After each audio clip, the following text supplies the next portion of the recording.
குதிரவாளி கொள்ளு 5 ஸ்பூன் எடுத்துக்கோங்க, காஃபி கொட்டை 1 ஸ்பூன் எடுத்துக்கோங்க, ஒரு 10 பேரிச்சம்பழம் கொட்டை எடுத்துக்கோங்க, 3 இலாச்சி. ஃபர்ஸ்ட்டு பேரிச்சம்பழத்தை ஃப்ரை பண்ணிவிட்டு அதுக்கப்புறம் அந்த 3 போட்டுட்டு நல்லா ஃப்ரை பண்ணி எடுத்துக்கோங்க. ப்ரௌன் கலரில் வந்த உடனே ஸ்டவ் ஆஃப் பண்ணிவிட்டு ஆற வச்சுருங்க. மிக்சி ஜாரில் போட்டு ஃபைன் பவுடராக அரைச்சி ஒரு பாட்டிலில் ஸ்டோர் பண்ணி வச்சுக்கலாம். இது வந்து உங்களுக்கு 20 டேஸ்க்கு மேலேயே வருங்க. இந்த பவுடர் நம்ம வெந்நிலையும் போட்டும் குடிக்கலாம், அப்படி இல்லை டிகாஷன் மாதிரி போட்டு குடித்தாலும் செம்மையாக இருக்குங்க. நான் வந்து இது டிகாஷன் டைப்பில் போட்டிருக்கேங்க. உங்ககிட்ட ஒரு வேளை இந்த டிகாஷன் செட் இல்லைன்னா நோ ப்ராப்ளம்ங்க. ஒரு பவுல் எடுத்துக்கங்க, 2 டேபிள் ஸ்பூன் பவுடர் ஆட் பண்ணுங்கள், 200 ml தண்ணி ஊற்றி நல்லா கொதிக்க வச்சு ஒரு கப்பில் ஃபில்டர் பண்ணிவிட்டு ஹனி மிக்ஸ் பண்ணிவிட்டு குடிக்க வேண்டியதான். வாவ், எப்படிங்க வெயிட் லாஸ் பண்ணீங்க, எப்படிங்க இவ்வளோ எங்கே இருக்கீங்கன்னு உங்களை பார்த்து கேட்கணுமா? இந்த குதிரவாளி கொள்ளு வந்து மார்னிங் அண்ட் ஈவினிங் குடிக்கிறதுனால சூப்பராக வெயிட் லாஸ் ஆகுங்க. அது மட்டும் இல்லாமல் நம்மளை ரொம்ப எங்காக வச்சுக்கோங்க.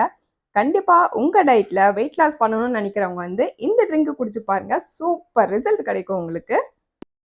நம்ம சேனலை சப்ஸ்கிரைப் பண்ணிக்கோங்க, பெல் ஐக்கானை கிளிக் பண்ணிக்கோங்க. அப்போ தான் என்னோட நோட்டிஃபிகேஷன் உங்களுக்கு வந்துகிட்டே இருக்கும். இந்த வீடியோ பிடிச்சிருந்தா ஒரு லைக் கொடுங்க ஃப்ரெண்ட்ஸ். மீண்டும் அடுத்த வீடியோவில் சந்திக்கலாம்.